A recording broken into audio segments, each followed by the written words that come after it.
there, everyone. This is Braden and Tally with the Voice of My Beloved podcast. And here we are. We are working on a series talking about love and purity. We're actually still in the introduction, but we're actually going to take a second here to, we're just going to wish you a happy 38th day of the Omer, first of all, right? We're getting closer and closer to Shavuot here, which is very exciting. We actually have a whole group of people coming just this coming Sunday here. And so our base is going to be hopping, getting ready for the great feast. And so that's exciting.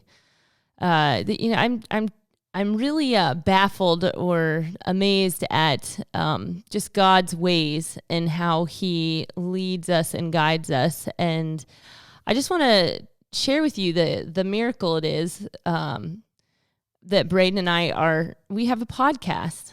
And I just wanted to just, a lot of you all probably know us, but those of you that don't, we are not technical people. Are we technical people? No, not in the least. Not in the slightest are we technical people. We always leaned on our siblings for those kind of things. Yes. So I'm having a technical day today. I have been working on technical breakdowns. Yeah, we've got podcasting. I mean, I've got to, you got to sit here and turn on machines and download things. And, there's all kinds of things and push buttons and stuff. So that's really exciting. But then we're also building a website. And there's all kinds of just fun technical things that we're doing. Yeah, it's a good way to grow in patience. It's just loads of fun. So I just appreciate God's sense of humor, that he knows how far he can stretch us. Yeah, keep us in your prayers. Yeah, exactly. That's what this is. A plea for your prayers. Pray for us as we deal with our technical weaknesses. But it's good. What else are we doing? What do we do to get out of the technical world that we live in? So I have this lifelong love of gardening. So yes. Just can't quite, even when we went to Israel for years, I just couldn't help but plant a garden. Somebody else would harvest it. I just had to put seeds in the ground.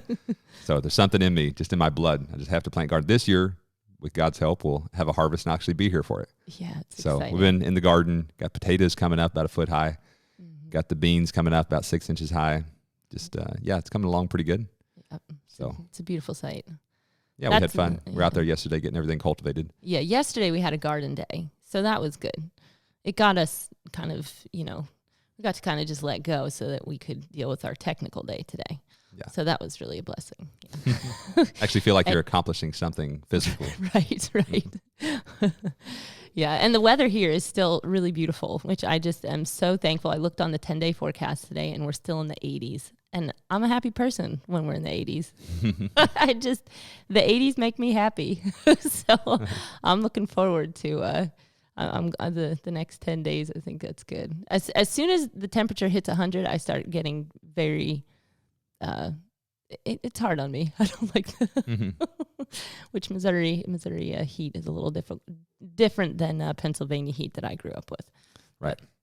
Yeah. Okay. So we are going to jump into the message here today. Like I said, we're still on the introduction, and we are talking about today the spirit of Elijah. I think we're actually going to spread this into 2 teachings because we love the spirit of Elijah. Amen. We could just talk about this for a very long time, and we're just going to be scraping the surface here. So this is a very exciting topic. Get started. So prepare the way. This is something that really sparked my heart in my teen years, just realizing that I have a purpose in this life and realizing that God had called me and many others to prepare the way of the Lord. The scripture talks about making a highway in preparation for the Lord's return. And when Yeshua comes back, it's going to be a well-made highway. It's going to be this way that's been prepared. He's not going to come into a situation that people haven't prepared for. It's something that when you welcome the King in, then there's preparations that go into that. And so that's what we're going to talk about today. And looking at Luke chapter 1, verse 17, this is John the Baptist. Speaking of John the Baptist, he will also go before him in the spirit and power of Elijah to turn the hearts of the fathers to the children and the disobedient to the wisdom of the just, to make ready a people prepared for the Lord. So John the Baptist here anointed to make God's people ready. And we know that was the first time Yeshua came. We know in the second time, there's going to be a preparation as well. The people are going to be a spotless bride. They're going to be likened to a spotless bride, and there's going to be a preparation process for that to happen. Mm-hmm.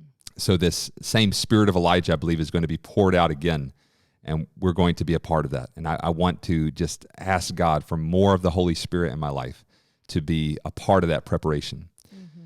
This verse from Luke is based out of Malachi 4, verse 5. It says, "Behold, I will send you Elijah the prophet." And keep in mind, Malachi is the last prophet in the Tanakh, in the Old Testament. And you have a 400-year silent gap between Malachi and John the Baptist. So here he is saying, I'm going to send you Elijah the prophet before the coming of the great and dreadful day of the Lord. And he will turn the hearts of the fathers to the children, and the hearts of the children to their fathers, lest I come and strike the earth with a curse. So a weighty responsibility here, that the hearts of the fathers be turned to the children to their fathers. There's going to come a curse on the earth if this does not happen.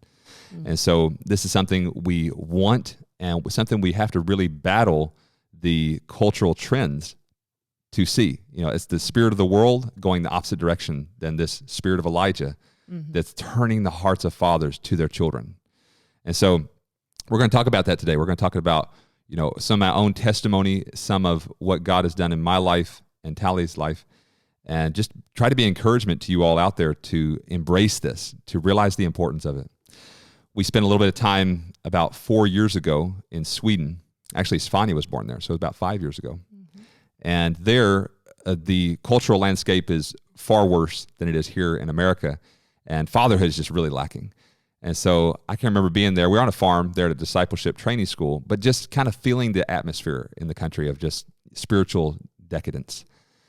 And just really feeling two things. One, feeling, wow, the state of the Western world, you know, just the Western society is really on a downhill trend. So feeling just kind of a real sorrow about that. But then also feeling a thankfulness for God sparing me that lack of fatherhood, because my own father and my grandfather were really strong patriarchs in their community. And my dad, you know, to this day, my grandfather's passed away about 10 years ago, but my father, you know, still to this day is a pillar in his community. And so just thankful for that. And so my own story, I can remember being, you know, 6 years old and being out on the porch, and my dad having me and Zach out there and just teaching us what it meant to worship God. He was saying, you know, you can raise your hands and worship. And he told us how to raise our hands up and worship to God. And I just, you know, those memories stand out to me, and just realizing, wow, how amazing it is, the power of a father just speaking destiny over his children. Mm-hmm. And going back to our time in Sweden, I can remember just working out on that farm and thinking about this song that Michael Card had written, and it went, "Grandpa, wish you could be here to tell me what to do, 'cause I first saw the light of Christ through you." And just before my grandfather passed away, just a few really special memories, just spending time with him in the Word, and just so thankful for a man that loved Jesus. And he was just totally just yielded to God. He wanted to do God's will in his life. And that Michael Card song was just really stirring in my heart. And I just began to think about how grateful I am, mm-hmm. to have a grandfather that loved God. Yeah. Yeah. I also just am so grateful for for all that has been given to me, and all of the jewels that I got to embrace because of my dad's choices, and even my grandfather. I know my dad, he made some pretty radical decisions in his life. He came out of the Catholic Church, and his heart was his family. Like it was my grandfather too. Just we're Italian, and we're very Italian. We're just like very big family people, and so I just so appreciated my dad in how much he just made his family the focus, and really looked to us and blessed us in each season of life, through each of the, you know, there were hard seasons, and there were, and just how much that meant. And I know that, like, at this point we're 30s now, and we have 5 children ourselves.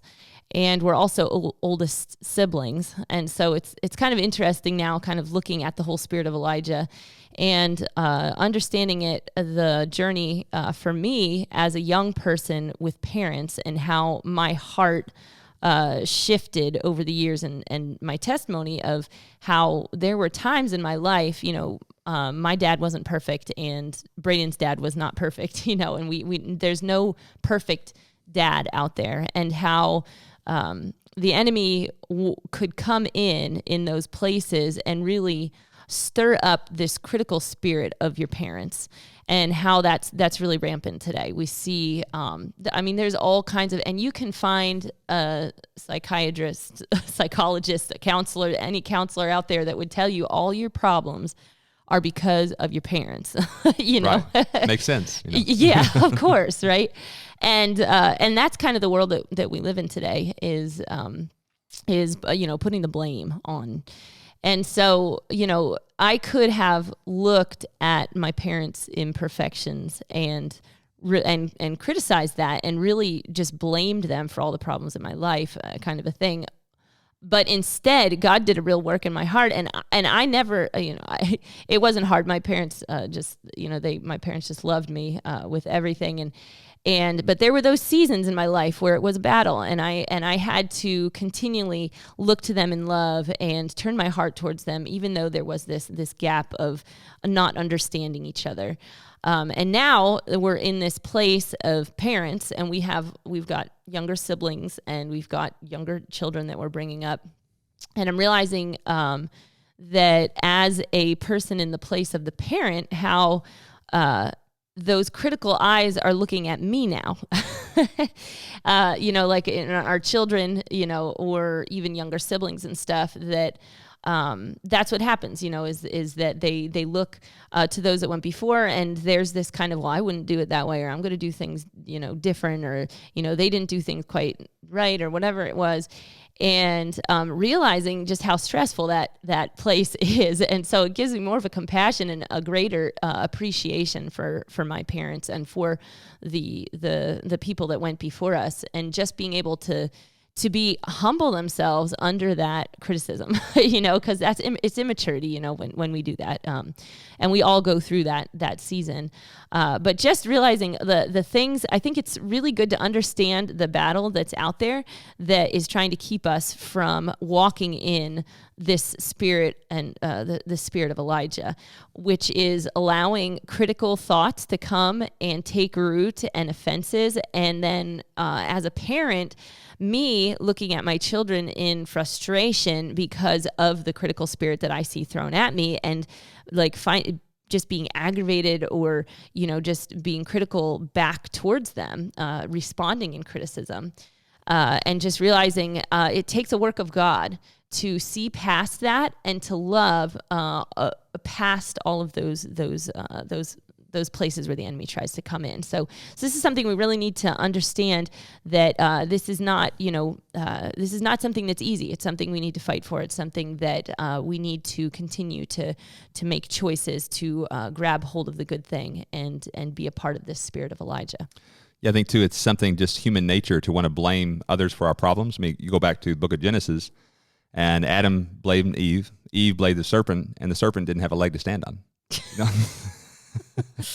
So it just goes back to the very beginning. We just have a tendency to blame others for our problems. And so you heard me say that one? So yeah. So it takes a work of the Spirit in our hearts to stand before God, because each one of us are going to stand before God personally.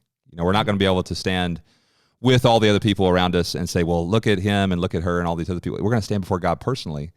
And thank God he's a gracious God. Mm-hmm. And we stand before a merciful God, but we're going to give account personally. We're not going to be able to blame a lot of other people for our own actions. Mm-hmm. Yeah. So moving on with this theme of fatherhood, I was actually doing a little research for this podcast and was just looking at the way that fatherhood impacts the generations. And as I began to read, I actually just began to weep. And I don't know if you've experienced this. Sometimes you're crying so hard, you're crying so much that your nose just begins to pour forth snot. And I just began to just really be stirred up by this. And just, I don't know, something just really hit me in the core. And I think it has to do with this whole spirit of Elijah, just realizing that with the spirit of Elijah, the generations have hope. When God works in the life of a father and the Holy Spirit moves in the heart of a father to turn towards his children, then there's hope for generations. Mm-hmm. But when that's shut down, then look at the results of that. It can be devastating for generations. And so I want to speak to maybe some listeners out there that maybe had poor fatherhood, poor father examples. And I just want to encourage you to not lose heart. There are men in the body of Messiah that can come in and give you a blessing. It can speak affirmation over your life. And I've seen people, it's a very emotional thing, when a father figure can speak destiny and speak affirmation over someone's life. But those things are really important. They speak to the core of our identity. Mm-hmm. For one, even the biological way that we're created, the father, the male, is the one who decides the gender of the child. Mm-hmm. With the whole chromosome things, I can't explain it in a real scientific detailed way, but I just know that the male is the one who decides the gender of the child. Mm-hmm. And so there's also comes with that the father's responsibility to validate the gender. Tally and I both attended bar and bat mitzvahs. This is a time of just blessing for a young man or young woman when they turn about 12 or 13. Mm-hmm. And at these events, it's so powerful. It's so you can just feel it in your core, the power of it. For the father to say, to his daughter, you are a daughter, you are a woman, and I bless you in this identity. Mm-hmm. It's like taking the next step. In creation, you are a part of this human being a woman. Mm-hmm. Now you're going to make this next step and just say it with your words. You are a daughter of God, and I bless you as a woman. Fulfill your purpose for being created. And then to his sons to say, you are a man, and I validate that. That is you have a powerful calling in your life. Go forth in the strength of God. Mm-hmm. There's something so shaping and so powerful about that when a culture embraces this role of the father to validate his sons and daughters. The mother's role is incredibly important as well. Mm-hmm. But this role of the father, as we'll soon see, as I was talking about these articles I was researching, it's just amazing how much impact there is. Yeah, I just wanted to hit on that, the bar and bat mitzvah. I didn't grow up with the bar and bat mitzvah picture.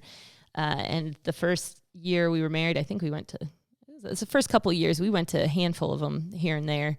And it was just so moving to me, just seeing that affirmation. I remember being at we went to this fellowship in Jerusalem once we were staying, and we just happened to go to this congregation. It was like the first time we'd been there, and they happened to have this little bar mitzvah before the service started, and they're showing a slideshow and stuff like that, and they're saying the blessings and stuff, and I am in the back like just crying and like crying your eyes out. Yeah, crying my eyes out, and the mother's sitting there like perfectly normal, like stable, I guess.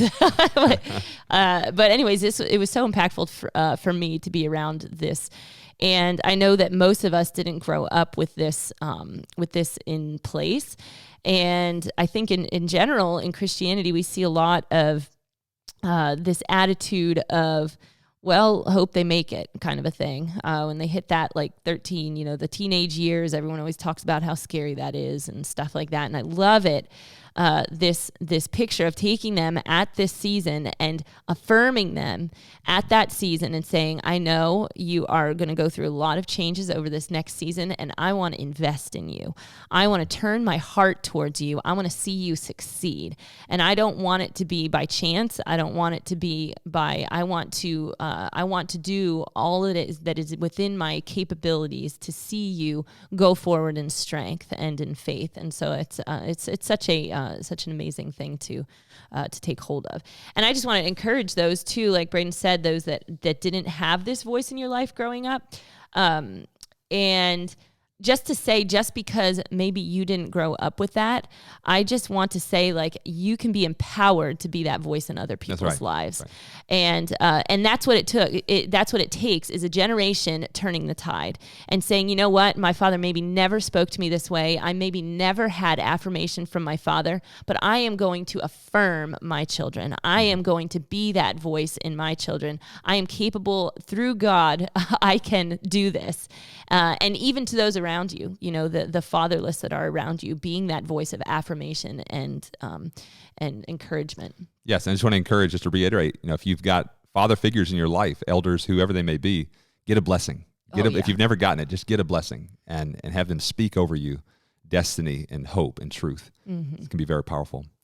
So let's look at a few of these excerpts from some of these articles I was finding online. I'm just going to read them here.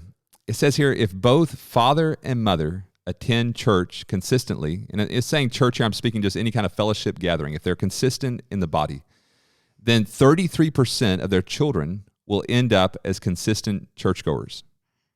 And 41% will end up attending inconsistently. Okay, so we got 33% going consistently and then 41% going inconsistently if both mother and father are consistent in the fellowship. All right, and then if the father is inconsistent and the mother consistent, so the father's just kind of out of the picture, the mother's taking her children to church, only 3% of these children will afterward become consistent themselves, while a further 59% will become inconsistent. So only 3% of these children that the mother is the only one that's really the spiritual one going to fellowship, only the spiritual leader, only 3%. Now, if a father does not go to church, no matter how faithful his wife's devotion, only one child in 50 will become a regular worshiper, 1 out of 50. Now, if a father does go consistently, if a father is the spiritual leader in his home, regardless of the practice of the mother, between 2/3 and 3/4 of their children will become churchgoers. So this is not to downplay the spiritual role of the mother in the home. It's just to emphasize that there's something about the father. And we're talking about the spirit of Elijah here that's specifying. The Holy Spirit is specifying in this passage that the fathers will turn their hearts to their children. And this has a powerful spiritual ramification for the generations to come. And this is what we want to pray for. We want to pray for God to set afire the hearts of men so that the generations to come will be blessed. And we need to see a big shift even happen within the regular church world, because a lot of times what you'll see is even in the churches, there can be almost a feminine touch. It's almost like they're catering to this more of a feminine type thing, and young men feel particularly uncomfortable. You'll see a lot of the spiritual leadership and things, the people that are praying, let's say, are mostly all women, which thank God for those women that are doing that. I think Derek Prince said that 9 out of 10 praying people in the church are women. And I thank God for those women that are praying, but it sets an example for the young men that are coming up in these congregations to think that spiritual things are just relegated to women. And it's a devastating cultural reality to pass on. So along with this, as I was researching, I was saying Mother's Day is one of the most highly attended Sundays of the year for church going, and Father's Day is one of the lowest. So just what is that? That says it all right there. Mothers value their families going to church. Fathers in our country do not value it. There's just a lack of spiritual leadership in our country. This is another fascinating study that was done. It says if a child becomes a Christian in a house, there's a 3.5% probability that everyone else in the household will follow. If the mother is the first to become a Christian, there's a 17% probability that everyone else in the household will follow. Now listen to this. If the father is the first one in the house to become a Christian, 93% of his family, there's a 93% probability that everyone else in the household will follow. So all these stats just point to this truth that the father has a huge responsibility in guiding his family in spiritual ways. One last thing here. It says as many as 90% of the boys who are being raised in the church today will abandon it by their 20th birthday, according to the statistics. Many of these boys will never return. So, wow, we're up against a lot in our culture just to seek to see young men. I have a real big heart for young men to lay hold of this reality that we're in a battle. I think that's got to be reclaimed. We're not just in this kind of social club atmosphere where we're just getting together because it's fun. No, there's an all-out battle going on, and Satan is waging war against God's people, and he's trying to take the men out. He's trying to take us all out. But if he can get the men, he can get the generations. And so we have to be aware of this. We have to fight this fight. And I just want to encourage you to pray for the men in your life, wherever you are. Pray that they will be empowered by God's Holy Spirit to walk in the spirit of Elijah. That God will pour out his spirit, just as it was on John the Baptist, just as it was on Elijah, to turn people's hearts ultimately to God.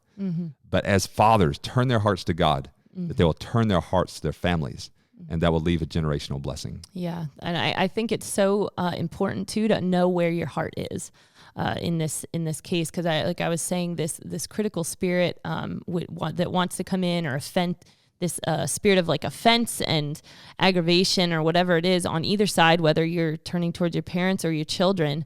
That is such a hard thing to come against. And I just want to say, like, with the culture, that's the way that the culture is going, like even in TV and all, kind of media, it always portrays, the father as being the silly, dumb, doesn't know anything. And the wife is always the smart, that knows everything kind of a thing. And the children even, the children all know it all too. And so it's something that we have to be very, very determined that we aren't going to go along with the flow, go along with what everyone else is doing. And so I really encourage you to, no matter what place you're in, whether you're a child who has, where you've been hurt by your father, or you're a father who has been aggravated and distanced themselves from their child because of whatever things, I really encourage you to understand the schemes of the enemy and really look at these people in your life and really call out the jewels that are there. Call out the places of growth, call out the places of fruit, and just keep your eyes focused on the good things that are in their lives, and really try to build up those areas and encourage those areas. So, I know that for me, that's been a really big part of my life, is just understanding where my heart is. And if I'm continually aggravated or frustrated or critical, I'm not going to do much good for myself or the relationships around me. So I really I've continually have to remind myself to focus and build up these areas. So I think that we've gotten to the end here, and we're going to say shalom until next time. Happy Omer counting over the next week, and we will see you later. Blessings.